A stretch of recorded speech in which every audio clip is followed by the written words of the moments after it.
Things we just recorded, did kind of a different setting. We had like the live overview with my company, and just kind of interviewed some new up-and-coming candidates and individuals who are looking, that are applying to our business, that want to get into sales.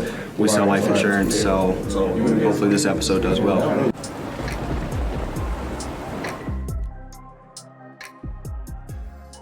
I'll let him kind of share his story and start the overview. And then Ransey Vasquez, he's been in the company going on 12 years? 13, yeah, it's over 13 years. So weird story, and I'll put two and two together how we started working together, because I'm only 6 years in the industry. And let us on the call, let us know if you guys can't hear us or anything. Yeah, can you guys still hear a thumbs up on the call? Thumbs up if you guys can still hear us on the call. Good? All right, cool. If some people trying to get in. I'll let them in. You guys get started, I'll let them in. I got you. Cool. So, I started back in 2019 with Tristan. No prior sales experience. I didn't go to college. I went to college for 2 days, technically, but I just enrolled. That was 2 days to set up my classes, and then I dropped out, and that was it after 2 days of college. I started with $500 in my bank account, and that $500 had to last me, X amount of time till I started making money. I started with Tristan. There was probably, 40, 50 people that we had that I've seen people come through the business, talk game, and just to be transparent and upfront, there's very few of those people that are still left here today. Back when I started, it was a little different. We were in person. It was door to door. Some of you guys I know I spoke to did door to door sales. Some of you guys were kind of in that area, and it was a lot harder. Still grinding the same hours, 7 a.m. till 9 p.m. You're not getting home till 11 o'clock midnight. Then you got to learn your script. You got to run through your script till 1 or 2 a.m. And then you got to get back up at 5 a.m. and you got to do it again 7 days a week. So that was the type of training, that was the type of grind that it took back then. 10 times easier now. So if you can look at somebody like me, who when I started, I was 126 pounds. So it might look like I still am, but I'm 168 now. So I was 126 pounds. I barely spoke English. I'm from the hood in Pittsburgh, out east, out of Pennsylvania. So I barely spoke English, slang, ghetto. I walked around. I had a big fake Gucci belt on my waist. I had oversized suits that didn't fit me. They were my stepdad's suits. They didn't fit me at all, and that's kind of what I had to do. Whatever I had like 5 outfits to my name. I moved in with Tristan. As soon as I started, I moved in with him. I slept on his couch, and we just grinded 7 days a week. Fast forward, a year later, my first year, I was able to amass and make $238,000 my first year. Last year was my second year. Our first year out in Chicago together as a partnership. We've been through a lot of adversity, a lot of people that stabbed us in the back, a lot of people that we gave and invested thousands of hours and dollars into, that we moved across states, that I've put 20 grand into people, and they're gone. They stabbed us in the back. So we've been through a lot of adversity, and we still showed up, went to church, still showed up every day. And that's what I like to say, like, if everybody quit tomorrow, I'm still here every single day. Last year, $322,000 I made last year, and that was in the middle of one of our hardest years in business. I was still able to bring in $322,000, and then this year I'll clear well over $400,000. Next year I'm projected to make about $1 million at 23 years old. So that'll be 4 years. Tristan, he was a millionaire in about 4 years. Ransey's been a millionaire a couple times, and because of this business, and I'll let you talk on this, but because of this business, he's been able to make millions of dollars in other industries as well. So this is a vehicle to chase your dreams, chase your passions, and really monetize what it is that you want out of this life and make it a reality, but it's gonna take everything that you have. So to finish off on that, guys, it's also every month I'm able to give my mom, about $4 grand a month in residual income. So I just kind of give that to her. I know Tristan does the same for his mom, because we grew up, our moms was working 3 jobs to raise us, and no dad in the picture. So to give back, help your mom, is something I've always dreamed of doing, and this company's allowed me to do that. And I don't care what it takes. I'll cut my legs off if I can retire my mom, you know what I mean? Whatever it takes. And then we were able to help my sister. My brother works with us too. He was on the other side. Some of you guys might have met him. Me and my brother, we were able to put our money together and buy my sister a house in Pittsburgh. So just a couple blessings, a couple adversities, hard times, good times that you're gonna go through in life and in business. But if you just don't quit, you show up grateful every single day, and you thank God for the breath in your lungs, and you really put your effort into this business, it'll change your life. But if you look at the trajectory and you look at success leaves clues, right? How many of us have heard success leaves clues? Simon Arias, our CEO, his house was 11 grand. He was in welfare lines, food bank lines. So was Tristan. That's how they were raised. You know, poverty. We come from the hood. That's where we're all from. Simon was the same way, from Youngstown, Ohio. But in 4 years, he became a multi-millionaire in this company. In 4 years, Tristan became a millionaire in this company. In my 4th year, I'll make $1 million in this company. So success leaves clues. You're guaranteed millions of dollars within 4 years if you follow the game plan and if you put all you have into this. That's it that y'all got from me, but that's my story, and I'll let Ransey touch on it a little bit too. Thank you, thank you. Welcome, everyone. So I just want to introduce myself. For those who do not know me, you're going to probably look me up when you leave here today and you'll know who I am. But I always like people get to know me. Why? By association, right? You might not know me, but if I tell you someone that I know, you probably know him too. Whoever heard of Dennis Rodman? If you don't know who Dennis Rodman is, he was one of the champions Chicago Bulls. Actually, I was business partners with him. We owned a nightclub together for years, downtown Chicago, 157 West Ontario. It was called, at the time, it was called Illusions with him. Then from there, it became Mystique. Then it became Entourage, the building that changed colors. It's actually called Fame Chicago today. It's a restaurant, nightclub, downtown Chicago. If you ever gone to Soundbar, Trophy Room, it's right across the street. Okay, so a lot of people know me from that industry because I was in that industry a long time. But besides that, anyone ever go to or gone to Northern Illinois by DeKalb? I owned the biggest nightclub out there. It was called Bar One. And then if you ever gone to Western, anyone ever gone to Western Illinois? Macomb, right? Macomb, Illinois, Western. The biggest nightclub out there is called the Forum. I own the Forum over there too. Yeah, so the Forum, Two Dogs. A lot of people know that. So they know me from that industry. So it's a little weird for me. My story is a little different than, you know, everyone's story here. And, you know, I came into the industry already making money, but it was a little different. I didn't love what I was doing. I was working 7 days a week, 18-hour days. There was days I slept in my businesses. I'm not ashamed of it. It actually I think about it, man, some people that work here are almost as old as my daughter. My daughter's 17 years old.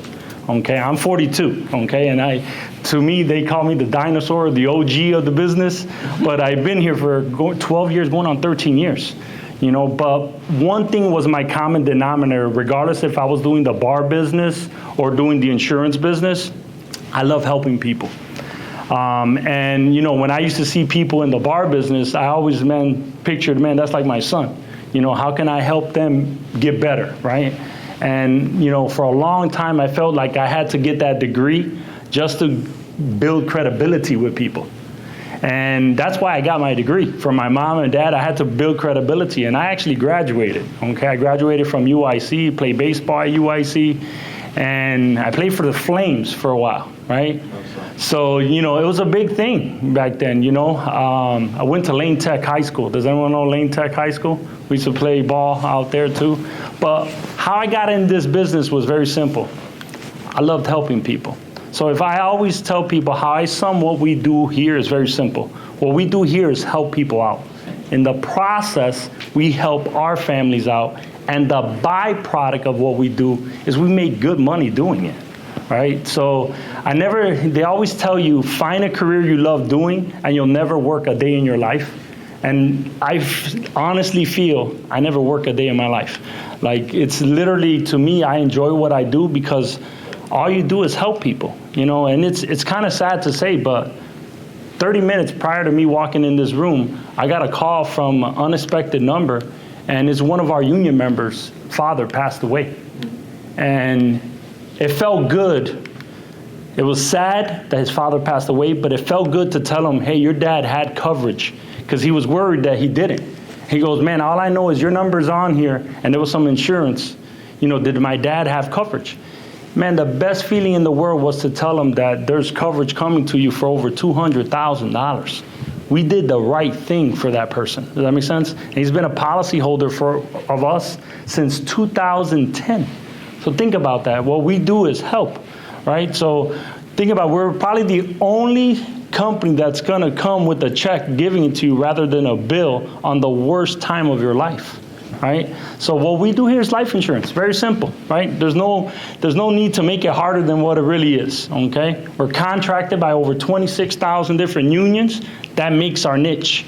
Our niche is that we have union members that, anyone heard of UPS, FedEx, Jewel Osco? Those are some of the unions that we represent. IBW, ComEd, AT&T, just to name a few. So you just got to understand the niche is that we have people, we provide you a number to call of a person that wants the benefits. Simple. Book the appointment and enroll them in their benefits. So the person that does the best job educating the member and the family on their options, they're going to enroll it. 9 out of 10, they're going to lean on you. What do you recommend?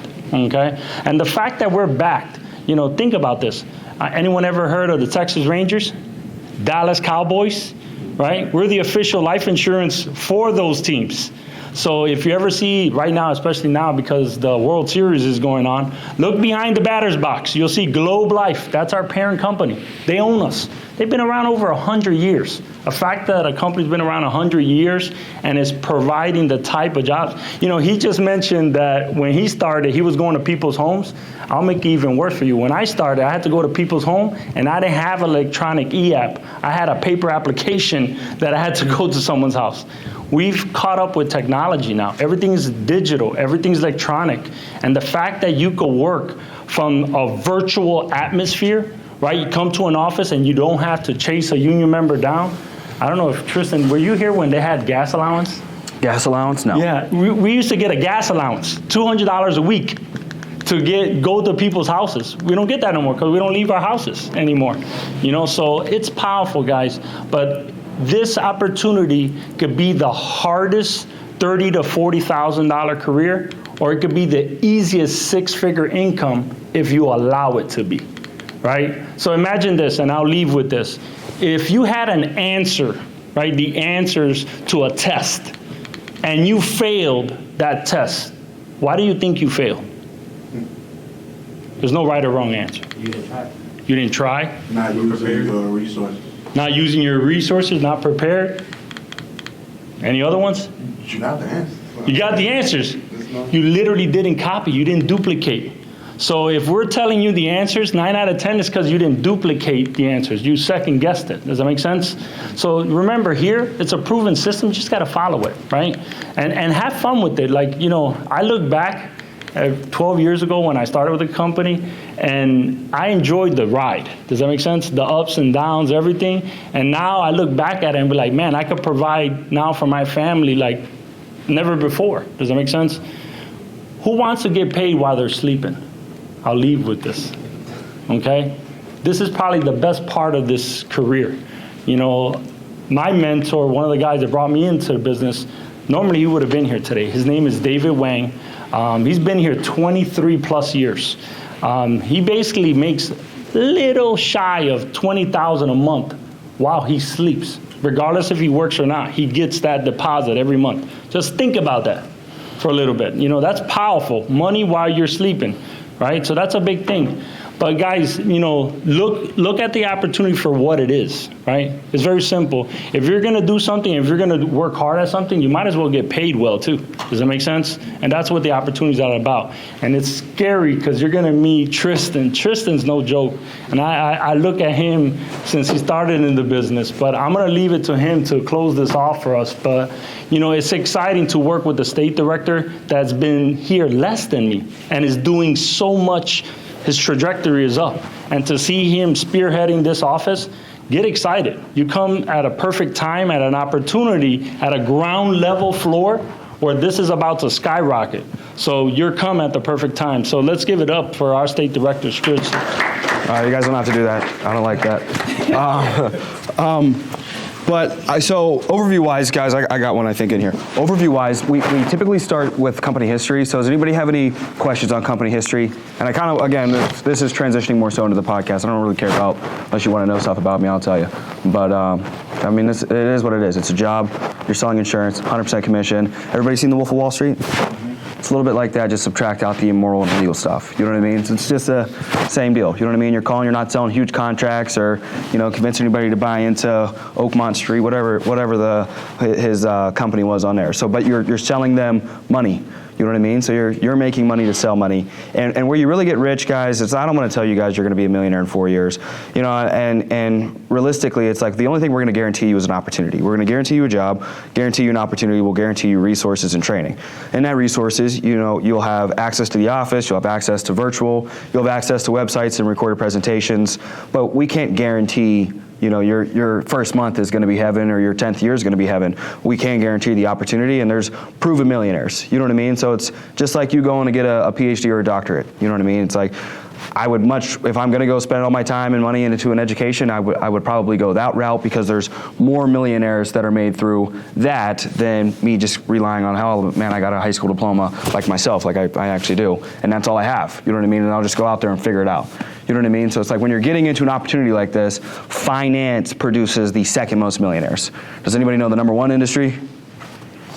Tech. Yeah, tech. And so I always tell everybody, we're like, because when you combine the two, it's called a fintech, industry financial tech. So I always tell everybody, we turned into a fintech company when COVID hit, because when I was selling insurance, when Ransey sold majority of his insurance, it was door to door, home to home, person to person. It was essentially illegal for you to sell over the phone. You weren't allowed to do that. So I can't even imagine how much money, you know, we would have made, you know, working with all the fire you have. Anybody ever start something and you got like a lot of fire when you first start something, new job, I don't know, new relationship, whatever, you know what I mean? You got a lot of honeymoon phase. So it's like that honeymoon phase ran for two years for me. Now it's more of a marathon pace of this, that, you know, the third, whatever, every single day. So anybody have any questions on company history? Because that's usually what we open up with. So do you guys know Globe Life? That's our parent company. Do you guys know what a parent company is? Raise your hand if you know what a parent company is. So for those of you that don't know what a parent company is, let me just make an example of one. Facebook is the parent company of Instagram. So Facebook owns Instagram. Essentially, they're like a holding company. It's like, anybody ever play one of those worm games where it's like you're a small worm and you just continue to eat other ones, you get bigger and bigger and bigger? That's what Facebook is, essentially. And so Instagram is a company within Facebook. So American Income Life is a company within a company, and that foundational company is called Globe Life. So everybody have an iPhone? So go to your stocks in your search. Everybody knows what I'm talking about. You ever go down there and be like, what the hell's happening? You know what I mean? It's like green. I'm like, oh, we're having a good day. It's America. You know what I mean? It's like, it's all red. It's like, oh shit. Let me go stack up with some beans or something just in case this goes downhill. So you guys can go in the search bar. Everybody has the stocks up on Apple? Cool. If you don't have Apple, please leave. Can't do the green text. No, so pull up the stocks and then just type in Globe Life. You'll see a GL, and that's called a stock ticker, an abbreviation, GL. Does everybody have Globe Life? Raise your hand if you got Globe Life. Cool. Got it up? So that's our stock. And so very simply, if you were to look at, I would go to the tab, it's like, you'll see the 1D, 1W, that's 1 day, 1 week, 1 month. Go all the way to the right and click all. And that kind of gives you a snapshot. Now this only represents since 1980, but Globe Life has history all the way back to one of the companies within Globe Life is since like 1900. So there's 100 plus years of history and financial history within Globe Life. And so one of the things I think back to being 18 years old and having zero idea what I was getting myself into a life insurance company, which I didn't know what life insurance was, nor did I know what a Fortune 500 was, or was I able to even read stocks to the ability, like I know, Chosen could walk me, back and forth with all of these different. I'm not like a genius like he is with making money through stocks, but I can understand that we're green for the lifetime of the company. You know what I mean? So it's like, if you are planting your life into something and the history tends to do what? History tends to repeat itself. You know what I mean? So it's like, I imagine you would know better than me, both of you with investing. It's like, what's the history of this company? It's essentially going to repeat itself. And then if it's a lifelong career, it's not just up. There's up and down. Do you know what I mean? So there's seasons of, oh man, I made a bunch of money this month. What's the difference between corporate and being an entrepreneur or being a business owner or being 1099 is you experience what the CEO experienced. So just because everybody's on some type of salary when you're in corporate America, you're a W-2, right? There's a fixed wage to an extent. But essentially with what's happening right now is, I don't think any of you know that 40% of small business owners weren't able to afford rent for the third quarter, I believe, of this year. Do you know that's a significant amount of business owners? A significant amount. Obviously, a lot of you probably also know that 90% of business owners don't even make it out of their first 3 years, right? So with that being said, they eat all of the losses, and then they take loans out to pay W-2 and corporate individuals. It's like you're stuck. So it's like you always have a guarantee when it's like you know what you're going to get when you work. Everybody's worked an hourly job, salary, some type of base level job, correct?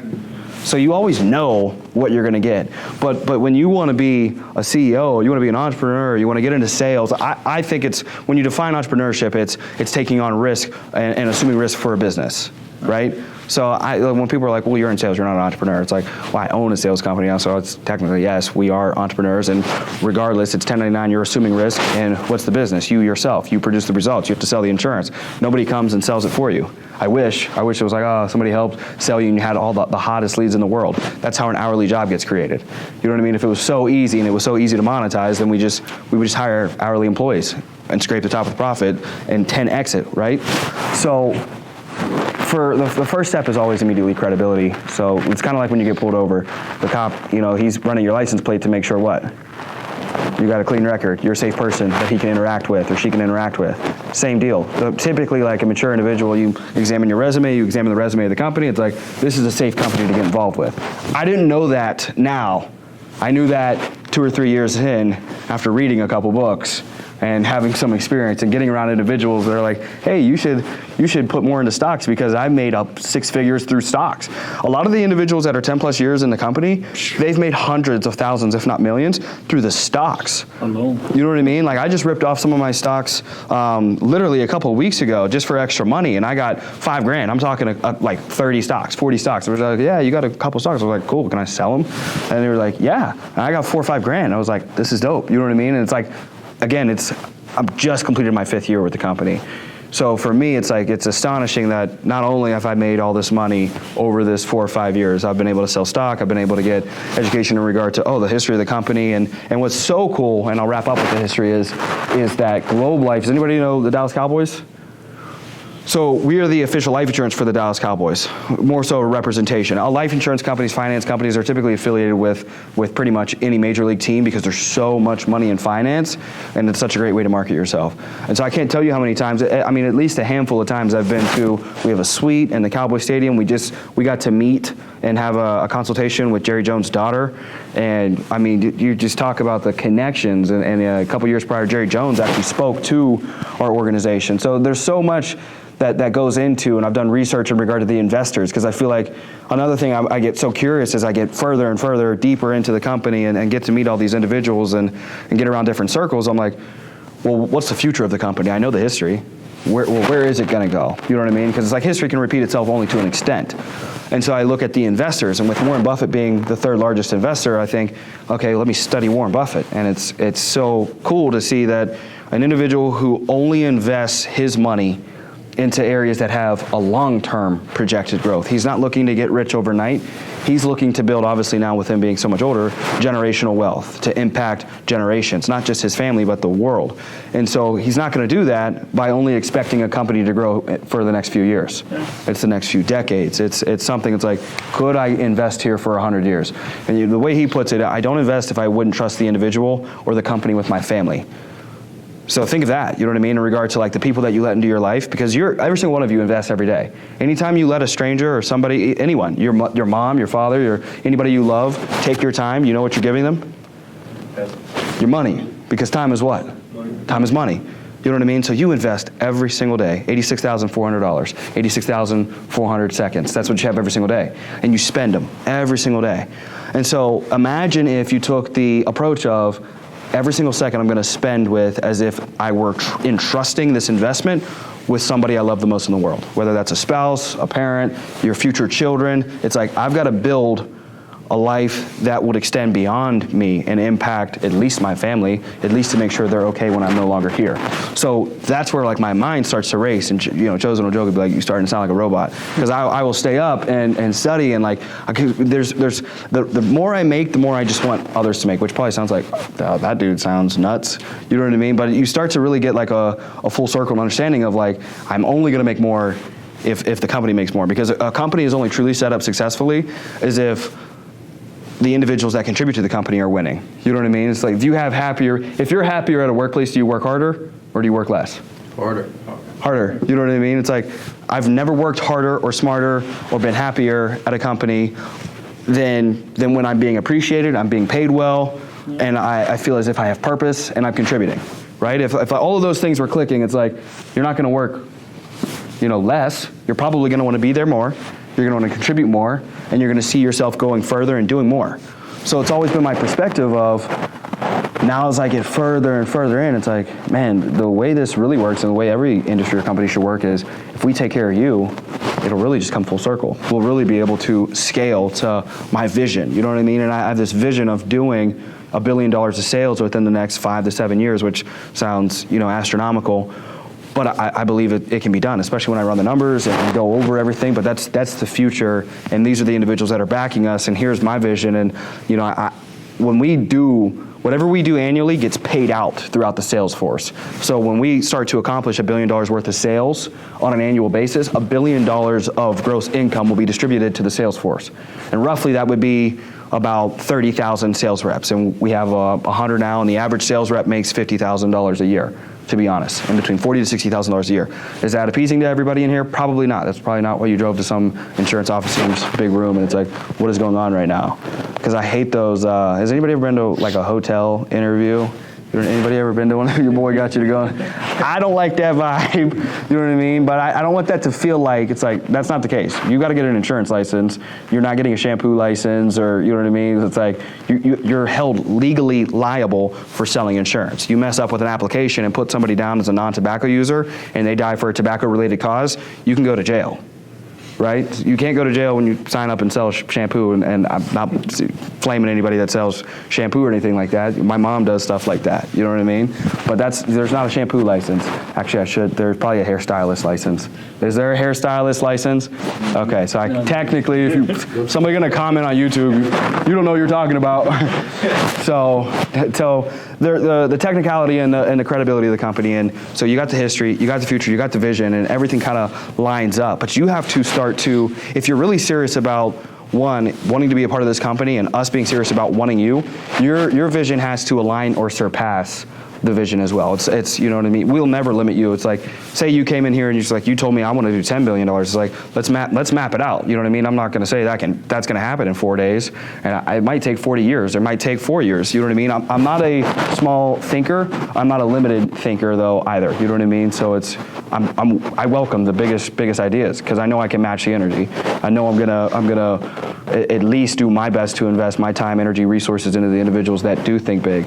But we want people that do think big and want to contribute in a way more so of leadership, of like, I know this isn't going to happen overnight, but I know like I've recently gotten into jiu-jitsu, and I know I do, one of the guys back here does jiu-jitsu as well, and it's like, I feel like true jiu-jitsu, like something like getting into, anybody ever do a martial art or anything like that? Jiu-jitsu, wrestling, boxing, a sport, it's like getting really good at anything takes time. Like typically the average time to become a black belt in jiu-jitsu is about 10 years roughly, right? Give or take about 10 years. So I look at everybody in regard to like all of the millionaires I've met, and I'm talking about like liquid million. So it's like when I say I'm a millionaire, it's like I don't consider myself a millionaire. You can call me a 1099 millionaire.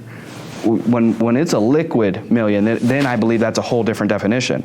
You know what I mean? It's like 1099 millionaire, I think is going to be a higher percentage than liquid millionaire. Like how many liquid millionaires in comparison to 1099? So it's like I've 1099'd a bunch of millions. You know what I mean? Liquid million, I'm still working my way to a liquid million. You know what I mean? So that's where I still factor into, you're going to have different levels of success. Like jiu-jitsu is white belt, blue belt, and you work your way up to a black belt. Football, it's like you don't immediately go to the NFL. It's elementary, pee-wee, elementary, middle school, high school, college ball. You might have to go to a JUCO and then go back, you know what I mean? Like Samaj playing basketball. It's like you got to go to a JUCO and then go up to this D1 and then still working his way to the league. But it's like when you look at the athletes, they start playing football at 6 years old.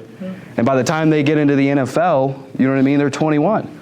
So it's like 19 years of overnight success, 19 years of I bought my mom a crib, 19 years of training, development, breaking arms, and then you're not going to break arms in the financial industry, but it's going to be right here, this mental game. And so that mental strength, You know, I read a comment from a dude in jiu-jitsu, and somebody was like, had made fun of his physical game. He was like, oh man, it must be easy, you just take roids. And he was like, the hard part is the mental game. And I was like, that's business, that's life. You know, so many people quit in the second year, or the third year, or the fourth year because they go through a winter.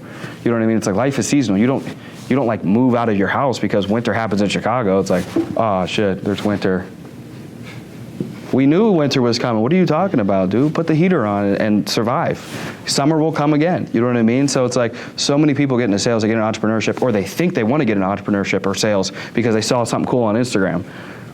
You know what I mean? Like don't be fooled. That ain't the case. It ain't sunshine and rainbows. And if anything, it's 70% the other way around. It's 70% of like rain and 30% of sunshine and rainbows. It's like, but you got to make a decision. Do you want to be free and have 30% of your life enjoyable, or do you want to be 100% somebody's contributor? You're going to contribute to their dream. Everybody contributes to a dream to an extent, but I would much rather be 1099, 100% commission, contributing to at least my own limitations, opposed to knowing I'm ceilinged off somebody else, having to wait for someone to die, for some type of internal nepotistic promotion because I'm family with somebody, or for the cards to line up, right? Like, what do I want to take my risks on? Myself or somebody else? I've always betted on me. I'll always bet on me. I feel like if you truly love yourself and care about yourself, why wouldn't you bet on yourself? You feel me? Yeah. So, history, credibility, future. Anybody have questions on resources? How resources are generated? Everybody feel like they understand in regard to how resources work? I have a question. Yes. Just when it comes about taxes, how do you Great. go about paying that? Do you set money aside each month? Yes. And then pay it off at the end of the year? Everybody does different things, but essentially with me not having a financial advisor's license, like I don't have a Series 7 or 63, so I can't tell you exactly what to do. I know it's more like a Yes, a recommendation. recommendation. Yes. That's not- Yeah, like for me, like in the beginning, there's a lot of stuff you could write off because you're a business. There's a lot of tax write-offs that you could write off, but over time you start paying them quarterly just to get them out of the way. Yeah. But just invest in yourself. If you're always investing in yourself, it's write-off. Yeah. You know, Yeah, so little things like that. But over time, you're gonna want a financial advisor just to take over that. Like, you know, I think about it. I started when I was 32. Yes. So 42, about to be 43. But think about this. I got 45 properties, free and clear, and that's all with the money through this company. You know, it had nothing to do with my other businesses. You know, so that's exciting when you know you could take this vehicle and use it to something else for a better cause, right? So it's powerful what you could do with that, you know, being 1099 as a, Yeah. you know, entrepreneur. Yeah. right? Big difference. Going one more time on resources. Anybody? Going once, going twice? How many leads can one person get? Good question. So we like to essentially operate more so in correspondence with kind of like a sports team. You know what I mean? If somebody's scoring, we give them the ball more. So if you're scoring, you get more leads. You know what I mean? But we heavily emphasize referrals. If you really want to scale to not only a consistent salesperson and you want to grow an unlimited business, you're going to want and need to generate 50% plus of your business to be from referrals. Referrals from the resources, referrals from anybody and everybody networking, and becoming a hustler. You know what I mean? Being a salesperson, being a business person. Because if you went out and created your own company, what would your leads be? Yours would be door to door. What would yours be? Online. What would yours be? Social media. Facebook ads. Social media, family. Yes. So it's like me, if you're breathing. You know what I mean? It's like if it's a human being, if you could buy it for the dog, I'm gonna sell it. You know what I mean? So it's like whatever. You know what I mean? Like what can we monetize it to? So for life insurance, it's to anybody with a heartbeat that's typically under the age of 80 and doesn't have any medical conditions or anything that would prohibit them from qualifying for insurance. So pretty much anybody and everybody can get it. You know what I mean? So it's that Chicago mindset. Anybody can get it. But so that's pretty much how the resources work. The next would be compensation. Anybody have questions on compensation and how that all works and residual income? I think I had a question. Yeah, so it's like, I know you start off at like just somewhere like what, like 30 to 50% at first, and then as soon as you're building your team, you go climbing the ladder. Yeah, so that's one way to put it. I like to break it down this way, guys. Very, very simple. You essentially get paid two ways here. You get paid off your own pen, and you're going to get about half of the annual premium. So if the annual premium, if you sell them $100 a month, and we know annual is 12 months, so 100 times 12 is 1,200. You just cut that in half. That's your paycheck off that one sale. The average person makes 2 or 3 sales a week. All right, so I was above average. I was number 2 in the company in Arias when I was 18 years old, and I did $200,000 worth of sales. If you broke that down though by 52 weeks, you know, what are you talking about, 4 or 5 sales a week? You know what I mean? So just above average took me to, from the average person makes 50 grand, I made 114,000 my first year, right? And I think I paid 15 or 20 in taxes that year, roughly.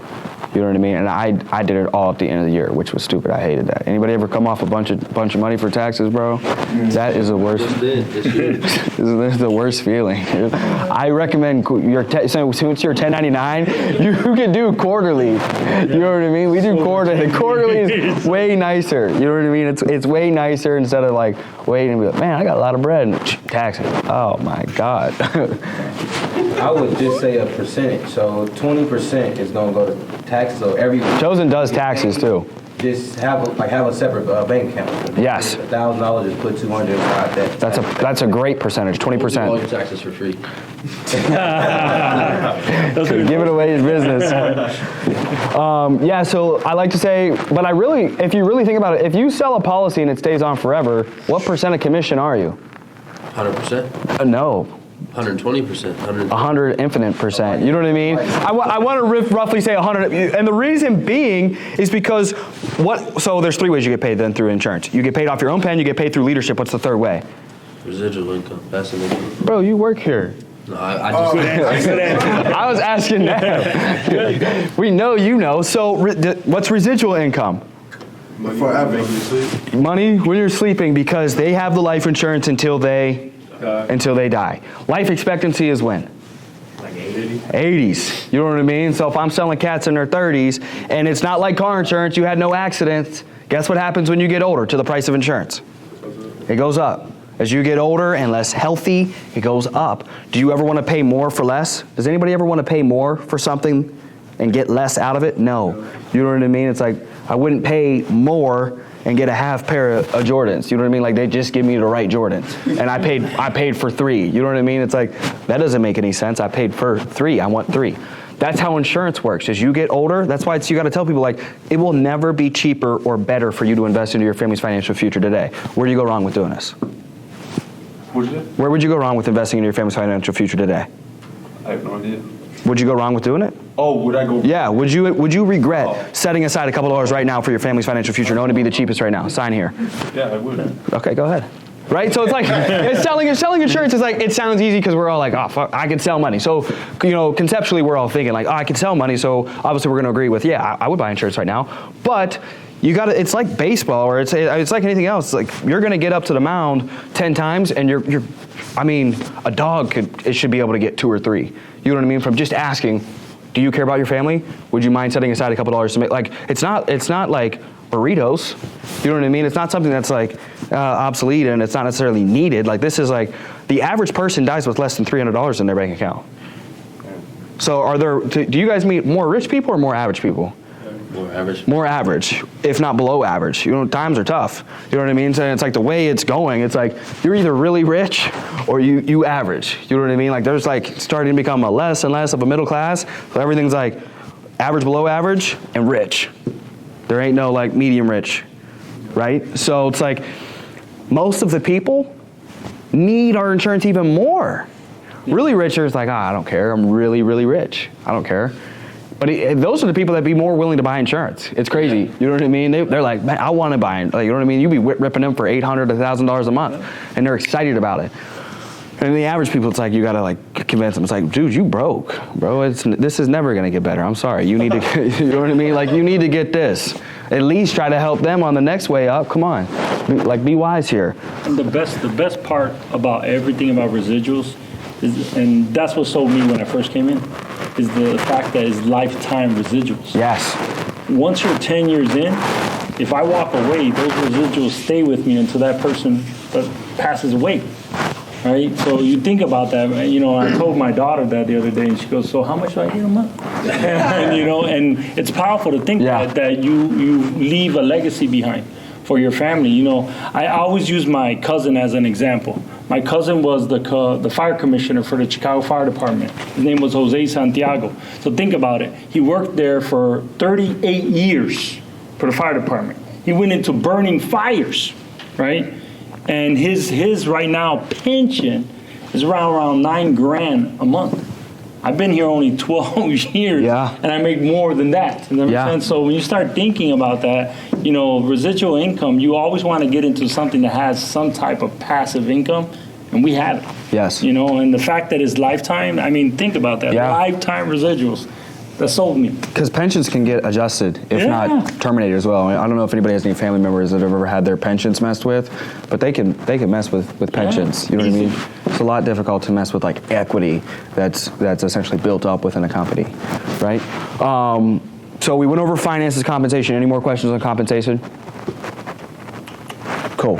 So I think the next piece, pretty self-explanatory, is more so just culture.